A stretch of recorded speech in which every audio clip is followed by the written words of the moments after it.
Welcome to Potawatomi Sportsbook Weekly. This is Austin Herdina here with Zach Stute and Eric Osterman. First thing we're going to talk about, guys, is coming off this Packers loss. Just brutal. 16-13, Carolina gets the win at Lambeau. What did you guys think? What did you see?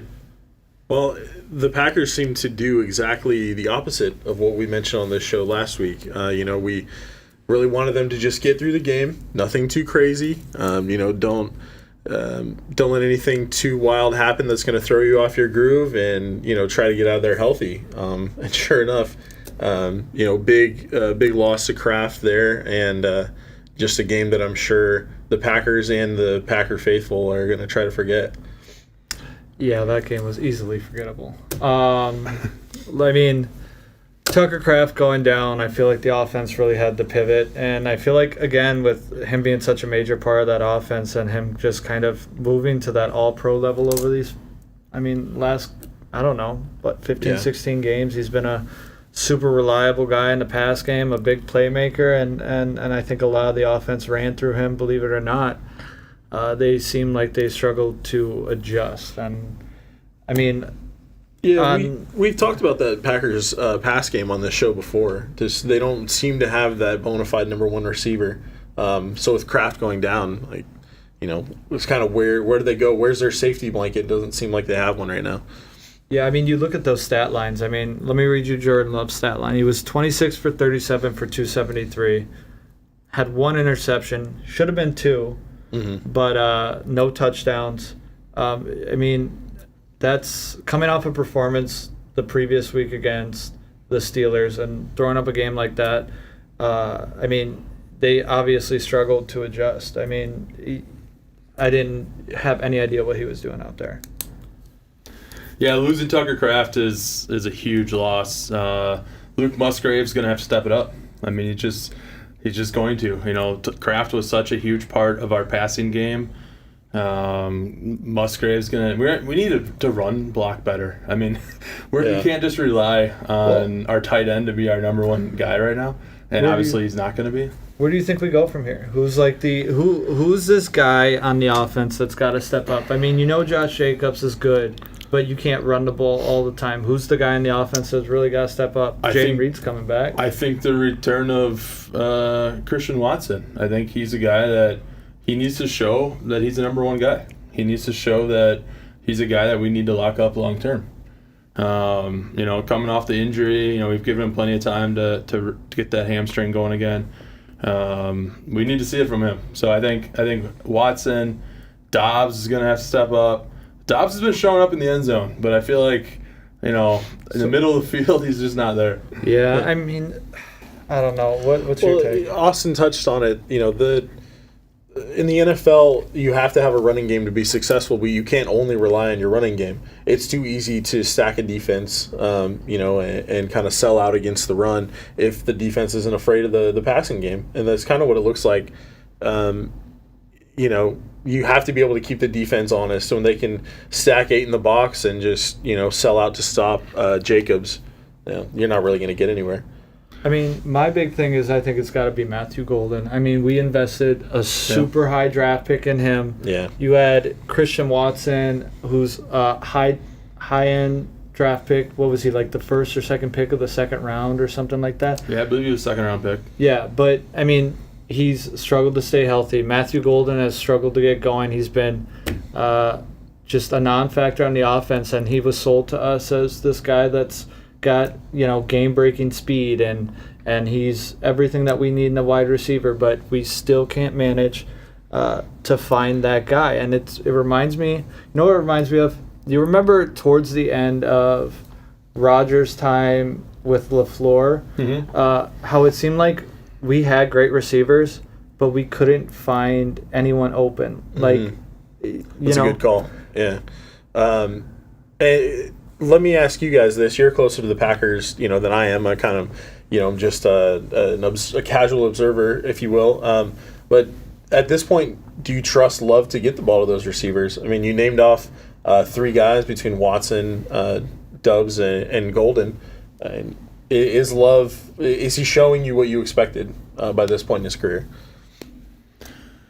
Oh man, so Hard-hitting question. Yes and no. yeah, I think I'm at the same spot as you. Like you just touched on it, what he did against the Steelers made us look like, hey, that's the guy that we're paying $250 million to, or whatever it is. And then the game against Pittsburgh, game against Carolina, it's like, oh, are we sure? Are we sure we want to give that much money to this guy? So I don't know. I mean, we don't have that. He's not Brett Favre or Aaron Rodgers. He's just not. His stats are similar to this point as Brett Favre and Aaron Rodgers, and I think they might be better. But, fact check me on that one, Hacker. But, no, but seriously, like, we're at this point now where it's like we're building a team that's a win-now team, and Jordan Love is quarterbacking. Now, at what point, if Jordan Love does come out and have a good game, okay, and everything is remedied, and again, we just lay a goose egg. Like, were we playing with our food against Carolina? Like, and then we're like, oh crap! Like, this is their Super Bowl. They're playing the best team. At that point, they were saying that we were the best team in the NFC. Yeah. And are we just playing with our food? And then we just like, oh wow, these guys actually can play. I said Carolina had a great defense. Yeah. Well, look, it's the NFL, right? Any given Sunday, any team can go out there and beat anybody. That's the beauty of the NFL, is the parity. And I guess the reason I asked this question is, like you mentioned, Love is being compared to Favre and Rodgers. That's probably not fair, but to me, that's what that contract is saying, right? That's who this guy needs to be. Joe Burrow. And yeah, exactly. Burrow can't stay healthy, but when they are healthy, I'd probably take Burrow over Love. 100%. And it's just disappointing. Obviously a long way to go. You can't focus just on one game, especially in this league. But I mean, that you have to take the ones that are given to you. And what did that game close? You remember, Austin? 13-16. 13 and a half, I want to say. So almost 2 touchdowns. And, that you got to get those. Yeah, I mean, I was seeing people hammered a live bet here at the book on Sunday while the game was going on. We were packed out in here, guys. I even struggled to get time to look up at the screen, but I could witness how Jordan Love was a little inconsistent. I think that's the biggest takeaway is Jordan Love has been a good quarterback at times, but he's been inconsistent. There were some big spots, though, that we didn't give Jordan Love the opportunity to show off his talent. Like, we called like a bubble screen on, 3rd or 4th down. Like, that's not going to show any talent from the quarterback. Like, let's give him the opportunity to find a guy across the field. That's a great point. I think Zach brought that up last week, too, is, you got to let him cut it loose every once in a while, right? You can't play it safe. Yeah, I mean, the defense didn't lose us the game, right? I mean, they held the Panthers to 102 passing yards. The Panthers. 102. Yeah, I know. The Panthers. We lost the Panthers. We did. For 102 yards. The defense didn't even have to show up at the stadium. The problem was our offense didn't. I'm sorry. That might have been hostile. I'm sorry. It's the Carolina Panthers. Let the people know how emotional. you feel. I mean, I'm emotional. emotional. The great thing about, I'm new to this city, and the Packard love is for real. And if the team is going to garner this kind of faith from their fans, they have to put forth a better effort than that. I mean, point blank. It seems like our kicker is playing injured as well. He missed another kick. Yes. 2 kicks. Yeah, and one of them wasn't even close. And it was they drilled a 48-yard game-winning kick in a windy Lambeau field. It's unbelievable to me. But you know what? I actually, thanks to our wonderful producer in the back, Mr. Hacker, he actually hit me with Love stats. So over the last 40 starts, Jordan Love has more touchdowns than Rodgers and Favre, just a lower passer rating. And I mean, I'm sure we all see that. Yeah. It's that back foot throwing. Like, he scrambled the other day, went way out to the left and just heaved it into the right corner of the end zone. I'm like, there's no one around. And the guy, like, that's what I'm saying. He would have had a second interception, but the Panthers are so bad, they dropped a wide open interception. That's what I'm saying. That's my hot take. I'm frustrated. Sorry, guys. I get it. So, how you feeling about going into this next week with Philly? Philly coming to town. Packers are a 2.5 point favorite against the Eagles. When I first saw that number, I thought that had to be reversed. I was really surprised to see the Packers as a favorite on that side. Well, that kind of is a lesson there for the bettors, right? Is you can't just overreact to what you see, from week to week. You'll probably hear bettors talk about power rankings and making adjustments from week to week. And the Packers are still a good team, right? I think like you guys mentioned, the defense is really playing well. But this is going to be a heck of a test this week. Let's hope that was a look-ahead spot with Carolina, right? That they're already kind of getting geared up for the Eagles, and they're going to come out and give a better effort this week. But this is going to be a really tough game. That's a good take. I like that. Well, I mean, for me, I think when you go and you're playing the Eagles, you're going to have to deal with their alphas and A.J. Brown. You're going to have to deal with Saquon Barkley and then obviously the tush push. Yeah. But, I mean, nice thing, something I just heard today, Asante Samuel Jr. was in for a visit with Green Bay. He's got a visit scheduled with Carolina and Minnesota. How about come play for the best team in the NFC North and let's win a Super Bowl? Are we the best team in the NFC North? Right now, we're plus 105 to win the division. Lions plus 130. Good amount of distance to the Bears and Vikings. Are we? Are we the best team? Right now, we beat the Lions week 1. We did. We have that tiebreaker. Is this the best division in football right now? I mean, that's crazy.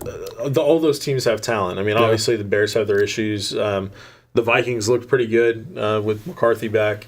And what a tough division. Yeah, it's a tough one this year. Yeah, a lot of people thought it was going to be the AFC North, and I don't think there's a winning team in that division right now. Yeah, a lot of injuries there, though. I mean, we were talking Burrow. I mean, Jackson just got back. I mean, and it's going to take them a little while to kind of get in the groove of things. I think the AFC West is the best. I can make an argument for that, yeah, but I think I'm with Eric. They've been healthy. I think NFC North right now. When I look at the AFC West, I think the Chiefs are the only real contender to win the Super Bowl. Really? Whereas I look at the NFC North, I think Packers and Lions are both contenders. That's fair. I'll take that. We'll take that. I think we might touch on that later. Yeah, no, we'll hold that, pin that one. So we got we talked a lot about the Packers. We got 31 other teams in the league. Did you catch that Bengals and Bears game this last Sunday? That was high scoring. And that leads me into my hot take. Yeah. How about Joe Flacco and his ability to throw the ball at 40 years old? Well, the arm talent is obviously still there, right? But to me, the most impressive thing about Joe Flacco at 40 years old is he still avoids the hits. Yeah. Like, he still is scrambling. He still can roll out. Like, that's amazing for a guy his age. And, for him to not be taking the beating that he could potentially be taking right now, like, it really is impressive. I mean, that's how you play for as many years, 18 years, 19 years? Yeah. Mm-hmm. In the league, the only guy that's been here longer is Aaron Rodgers. But and he's a smart guy. He's coming to that new team, new offense. He's been around so long, though. He's been with a lot of different offenses. He knows what it's all about. He's a pro's pro. Yeah, and he knows what he needs to do, and he needs to get the ball to his stars. He needs to get the ball to Chase, get the ball to Higgins. Mm-hmm. That's what he's doing. You look at those two guys. I got Jamar Chase on my fantasy team, and I'll tell you what, he's getting a lot of targets right now. I had T. Higgins and Chase Brown on my fantasy team, and I was trying to sell him for dirt, and now everyone's coming and knocking on the door. I was like, hey, you missed your window. Yeah. But what a game that was with the Bengals scoring 2 touchdowns late. They getting the onside kick, scoring. And then the Bears get the ball with less than a minute and go down and score. And that was lucky. The Bears are not that good. 47-42. Bears are not that good. I mean, the Bears got lucky in that one, guys. Let's all be honest. Good thing they got Loveland, who's just a monster. But I still don't think the Bears are a good team. The Bears leave something to be desired on defense for sure, but everybody who was hating on Caleb Williams prior to the year, you really got to take a look. And I mean, I'm not going to say he's a top, he might be borderline top 10 quarterback in the league right now. Maybe not there yet, but I mean, he is certainly playing a lot better than was expected with all the hate that he was getting out of training camp. He's got the ability. He came out of USC as a highly touted quarterback. He was the first overall pick. I mean, Yeah, Heisman winner. They're putting talent around him. Like you Yeah. said, the defense is got a lot to be desired. And they did all this with a pretty down game for Rome Odunze, 0. who's been their number one receiver all year. He hadn't really done much, or he didn't really do much in that game, and it didn't really matter. You know, they've got weapons. Yeah, that Kyle Monungai guy, that running back that they Yeah. got in like the 6th or 7th round. It was his first game starting. He had 20. Hacker checked that one. 20 rushes for like 172 yards and a touchdown. Yeah, it was impressive. You know, obviously as a Packer fan, I'm not a Bears fan, but I don't mind them, seeing them win once in a while. Is that a hot take? Is that okay? No. It makes it more fun to beat them, doesn't it? Yeah, because I want them to be good. Like, Yeah. I want the Packers and Bears to both be good and have that rivalry again. Like when we had the Rodgers versus Cutler, like when those guys are in the playoffs, like Yeah, those the that was NFC awesome. North Championship game. Yeah, I'm sick of seeing like the Eagles in the playoffs. We won that, Like- though, by the way. Don't let people forget it. We won that game. BJ Raji, remember that? Yeah. That was awesome. Man, we need more of that. Like that's the old school football that I miss. I feel like nowadays it's like just so drawn up and schematic. Like I get it, it's all analytics and stuff. Now you see people going on 4th down. It's just the way it is. I mean, it makes the game a little bit more exciting. And I've always said when I was a kid, I was like, why are they not going for it on like the 5-yard line? Yeah. I was like, worst case scenario, you don't get it, you flip the field, and they got to drive. You Yeah. know what I mean? Well, now you're seeing a lot of teams go for it. Yeah, you're seeing safeties happen more often. You're seeing like block kicks because people are just pushing them into the end zone. I think this is a case of analytics kind of helping the game, the game play, right? Right. You kind of seen it in other sports where it made it a little bit more boring, right? Obviously, a lot more strikeouts in baseball is a Pitch good clock, example. yeah. Well, the pitch clock has really kind of helped that out. But, when the analytics really came into baseball and it was all about, home run or nothing, kind of made the game a little bit more boring. But at least for me, with the NFL, seeing teams go for it on 4th down is a lot more exciting than a punt. I really wish there were more punt return opportunities, but the punters nowadays are so good, that they have the crazy hang time. They can put the ball wherever they want to. And, punt returning is it's pretty rare. Right, Yeah. so seeing a team go for it on 4th, making these big spots in these games, it's pretty exciting. I love to see that. I mean, you see it with the kickoffs now too. I mean, I feel like the game is really getting away from like any ability to return the ball. I mean, they're kicking into these zones, and they're like you said, they're just digging it into the ground. The and kickers are so good. yeah, except our kickers on the Packers. Sure, we'll talk about the Jags kicker, but yeah, that was incredible. Little? Without jumping ahead a little bit, but yeah, see the thing for me going forward on 4th down is it makes those decisions to the point where the game script can kind of flip, right? Like when you're getting pinned back, into like your 2-yard line or something like that. Right. Well, then the team's got to go the whole way. Or if I'm the team punting and there's a touchback, well, that's great. Then what do we do this for, right? I don't know if I'm getting my point across exactly, but these 4th down plays, they really make a huge difference in the momentum of the game, which is really fun for especially for the betting, right? And the I was in-play. just about to say. And it can You really can see how it swings. It's crazy. Yeah, people sweat these in-play bets, and we love to see that over here. No, I totally agree with you. I mean, you see a lot of like when you're in a sports book and you see these people, they're just swarming to the bettors booths to make these bets because the line skews so much. Because you're talking about a team on the 5-yard line that gets 4 shots to get into the end zone, and what are those odds? You know what I mean? And then all of a sudden, boom, you flip it. You're like, wow, I got great odds on that. Yeah, you know what I mean? That kind of we were talking earlier a lot about who we thought the best team in the NFL was. Yeah, so you want to start with that? I mean, This is all organic, guys. Let me preface this by saying that we're live. None of us have shared our picks. We actually are official now. We got our own mics. Yeah.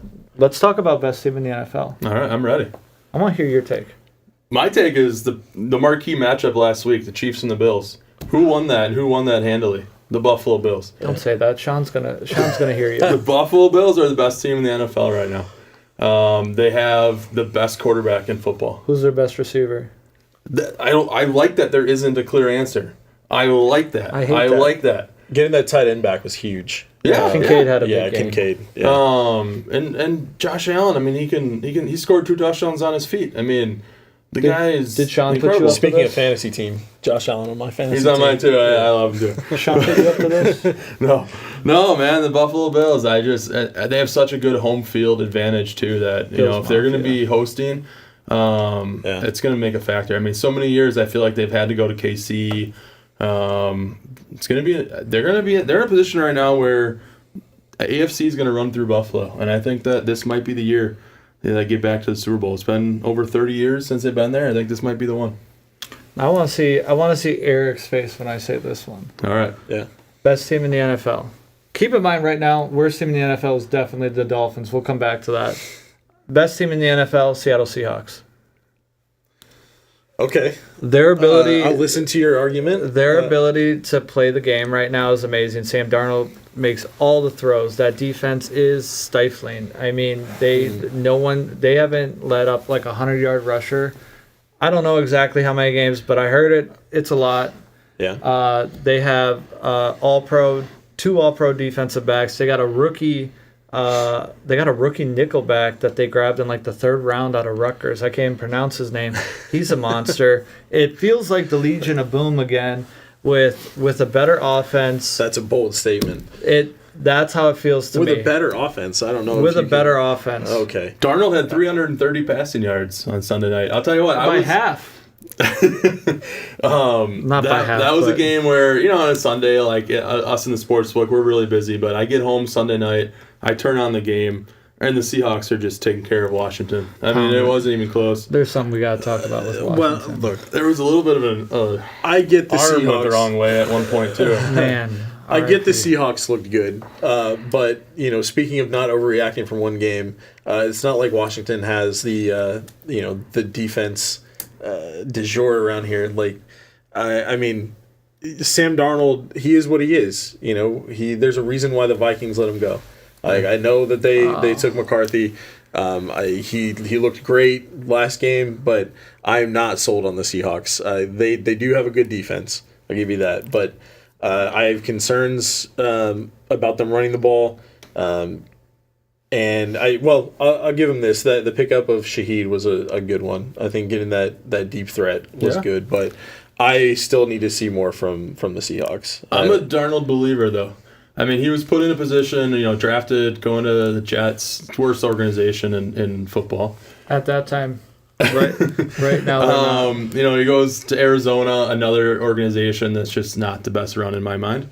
I just feel like he hasn't had a home. Even in Minnesota, he was amazing. Yeah, but they just showed him the door, and I'm like, come on. I think Seattle is where he's going to be, and he's going to be the starter, and he's going to flourish. I think he's a guy that should be a Pro Bowl caliber quarterback this year. I don't disagree. I don't disagree. I'm with you. I don't disagree with any of that. I don't think but they're Seahawks not the the best team in football. I don't think they're the best team, but are they going to win their division? They might. They might win their division. Are they going to win some playoff games? Are they going to go on the road if they have to? You got to go to Seattle and play with the 12th man. You win playoff games. They're going to need to win some more games if they're going to be hosting playoff games. Listen, come this time February. What are the odds on that? Check the odds on the Super Bowl for Seattle. And we can all agree Miami is the worst team in the NFL. Why? Sure. They sold all their players. 25-1. I told you guys about Wemby. Now I'm telling you guys about Seattle. But Miami sold all their players. Jets just picked up 5 first-rounders over the next 4 years. Miami Dolphins have an abysmal future in front of them. They have no idea. Coach, Tua can't throw the ball, and all their players are gone. I don't disagree. But we were talking about best team in football. Yeah. And Sam Darnold, best team. I'm gonna stick my neck out there, and my guys back home that will see this might call me a homer. But the best team in the NFL right now is the Indianapolis Colts. I know that they're coming off of a loss, but playing in Pittsburgh is always difficult. We beat them. Well, yeah, any given Sunday. We also lost Carolina. Look, Yeah. the Colts just picked up Sauce Gardner from the Jets. Yeah. I know there's been some talk that he's underperformed, but I don't know how somebody could go into the New York Jets facility and not underperform at this point. I think that was a huge pickup for them. Yes, it was expensive, but Daniel Jones is proving this season, why the Giants paid him all that money. The running game is incredible. Jonathan Taylor, probably has a good case for the MVP. Probably won't get it because that's how the NFL works. Always. But the Colts have everything.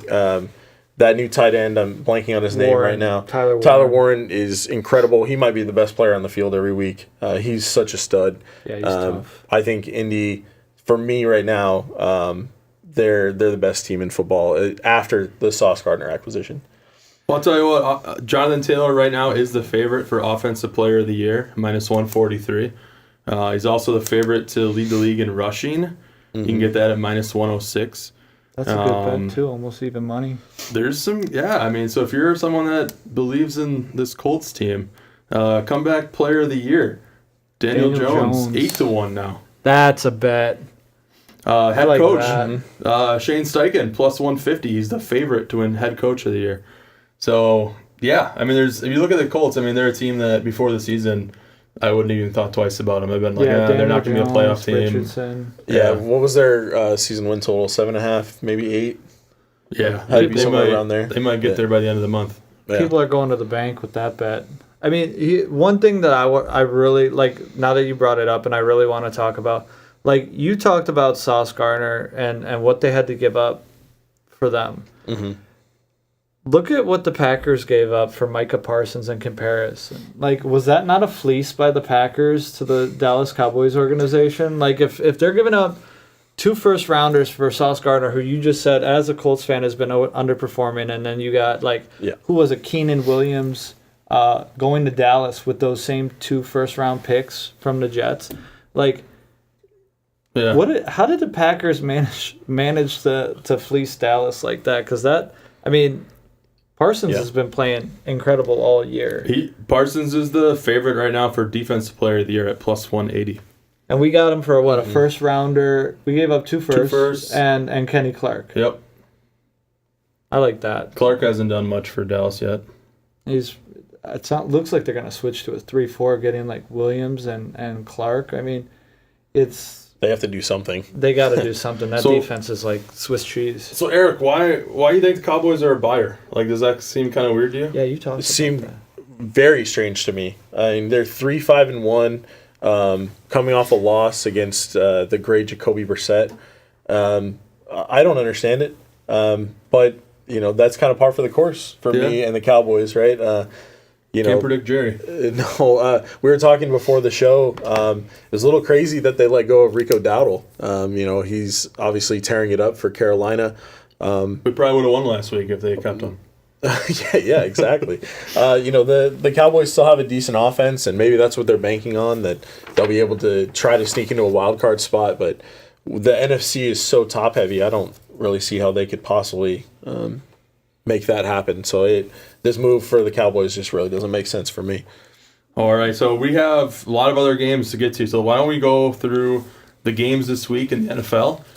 Just real quick, how you guys feeling tonight? Raiders and Broncos. Broncos by 9 is the spread. Where are you guys leaning? Yeah, so we actually talking about this one as well. I like the Raiders in this spot. I think that's a lot of points. It's going to be windy in Denver tonight. The total on our sheet is 43, but I think it's 42.5 now, so that total's headed down. 9 just seems like a lot of points for me in this spot. If Genti is doing his thing and Bowers is moving the chains, I think the Raiders can stay in this one. Yeah, my big take on that one is I'd expect a defensive touchdown tonight, just because Geno Smith has turned the ball over so much this year. You can run the ball so much, but we all know Denver's got a great defense, and they're eventually going to have to throw the ball. And yeah, don't get me wrong, I'm not picking the Raiders to win. No, I'll take the points all day on that too. And I like even better the under. I think the under is a great bet today on that game. What are your thoughts? I'm on Denver -9. They've won their last 9 home games. They've covered in 9 of the last 11. I'm fine putting my money against Geno Smith. It doesn't really scare me. So give me the Broncos -9. How about here we go. Sunday morning. We got another early morning game. Falcons at Colts. What do you think? We know where you Colts? Are you Yeah, going Colts? yeah, I'm going Colts. After what I just said, I have to go Colts. Although before the show, I didn't get to see if Gardner was playing or not. I know there was some questions about that. He is practicing now. Okay, yeah, so even better. If Gardner plays, then even better. I wonder if they just say he's going to play, because I know it takes time to get them kind of into it and going. Yeah. I wonder if he plays if that line moves. But I think, I like him. I wouldn't take the money line, but give me the spread. That 6.5 points seems pretty easy against them. I know the Falcons have kind of good pass coverage, but I So think you're on the Colts? I'm on the Colts. All right. Yeah, the Falcons have been just a Jekyll and Hyde kind of team this year. Don't know what to expect. Colts coming off a loss. I like them to rebound. I'll be on the Colts as well. Ravens at Vikings. Right now it's Ravens -4.5. Yeah, Zach, you want to start on this one? The Vikings were dogs last week against who were they playing?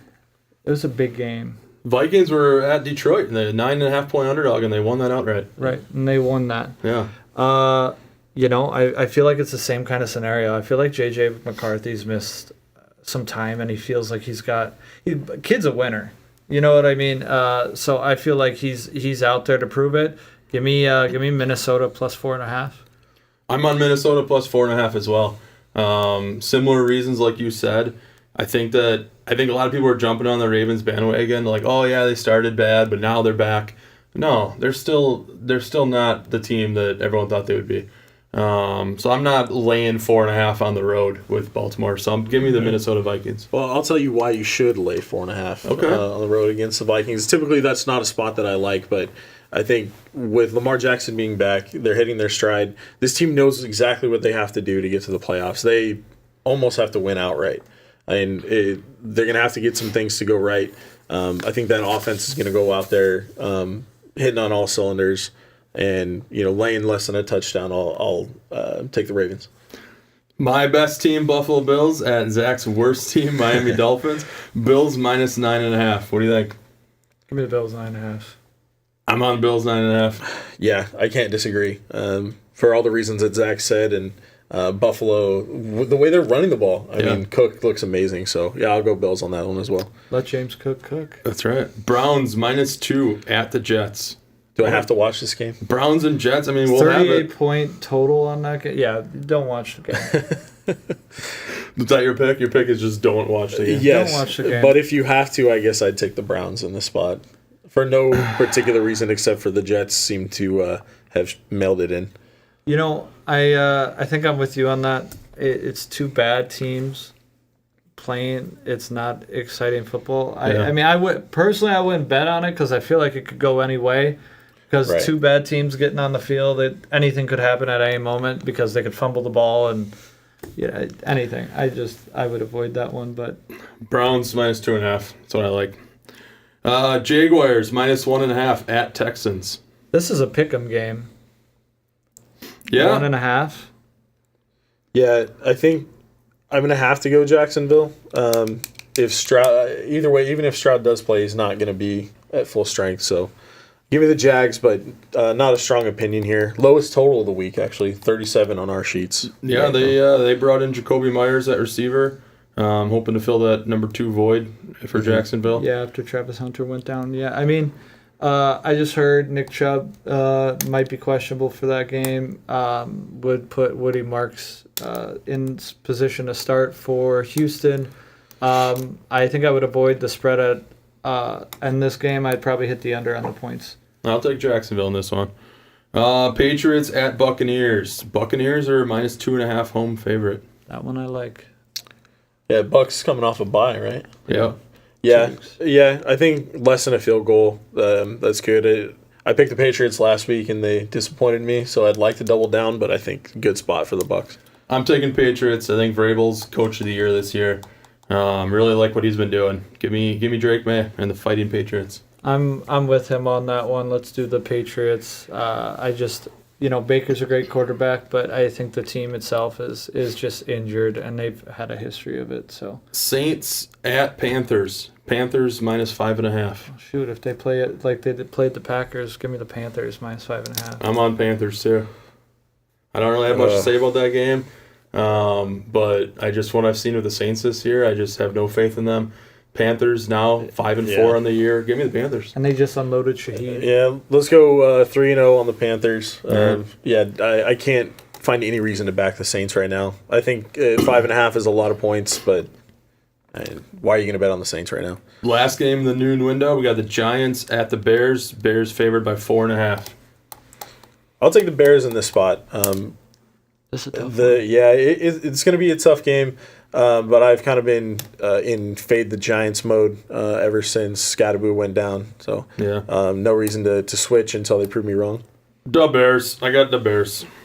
You know what? I will take the Giants just to go against you guys. Just 3 games at the 3:00 window on Sunday, which is another I'll go off on next week's show maybe about that, how I hate that. But Cardinals at Seahawks. Seahawks are favored by 6.5. Well, I'll take the Cardinals just to go against Zach's Seahawks. Think the Cardinals are Jacoby Brissett, as far as backups go, is top of the heap. So give me the Cardinals. I'm hearing a lot about rumblings in the organization for Arizona that Kyler might not be back. Right. Yeah. But I'm gonna stand by it. Give me Seattle. I'm on Seattle. Detroit Lions -8 at Washington. Who's playing quarterback for Washington? Mariota? Is that who they're going with? I believe so. The former second-round pick of the Tennessee Titans, Marcus Mariota. Second overall pick. Yeah, second overall pick from Oregon. Give me the by way of Hawaii. By way of Hawaii, give me Detroit. I'm taking Detroit as well. I'm taking Washington. I feel like 8's just a really big number on the road. Give me Washington. Rams at 49ers. Rams are favored by 4.5. I think Rams are sneaky, really, really good. The 49ers need to get healthy. A lot of favorites for me on this board, but I'll take the Rams. They got that as a pretty high-scoring game at 49.5. I think Mac Jones has been playing well in San Francisco. Christian McCaffrey seems like he's healthy, and Juwan Jennings, George Kittle, that team. Yeah. Just feels like they're kind of getting it together, being at home. I'll take the +4.5 for San Francisco. I'm with you on the 49ers. I understand what Eric's saying about Rams being sneaky good. Yeah, they're good. Great coach as well. 49ers at home +4.5. I got to go with that. Sunday night game, we got Steelers at Chargers. Chargers are favored by 3. 2 primetime games for Rodgers. Yeah. Good for him. He's never had them before. Yeah, good for him. I'm taking the Steelers in the spot. I think that defense is starting to click. And Rodgers is taking care of the football, so I think that's a recipe. And Steeler football, honestly, good defense and don't turn the ball over. I'm on Steelers +3 as well. Same reasons Eric said already. I'm on the Chargers. I like the over in this game, 44.5. I think both teams are kind of hitting their stride right now. All right, well, guys, we just went through all the NFL games for this week. The last one we already talked about, Eagles and Packers. But do you guys have an official pick you want to make for either that game or just any of the NFL games this week? Man, best play of the day, huh? End it on that, I guess. That's a tough one. Yeah. I'm on Patriots +2.5 as my play of the week. I just want to get that out there right now. I just really like what I'm seeing from this Patriots team. Buccaneers are still banged up. Their receiver core, they got some good young guys, but they don't have enough. So I'm liking Patriots as an away dog, +125 money line. Throw a little bit on that too. Yeah, I think I'm going to take Carolina. I mean, for the reasons we said, to bet against the Saints, getting rid of Shaheed, that was their only downfield threat. So I'll fade the Saints. I like Minnesota. +4.5 against Baltimore. That's going to be my pick of the week. Let's do that one. All right. I'm going to circle that. But before we end this, I got to talk about what's going on in Sportsbook. We got some food and beverage specials. every Sunday.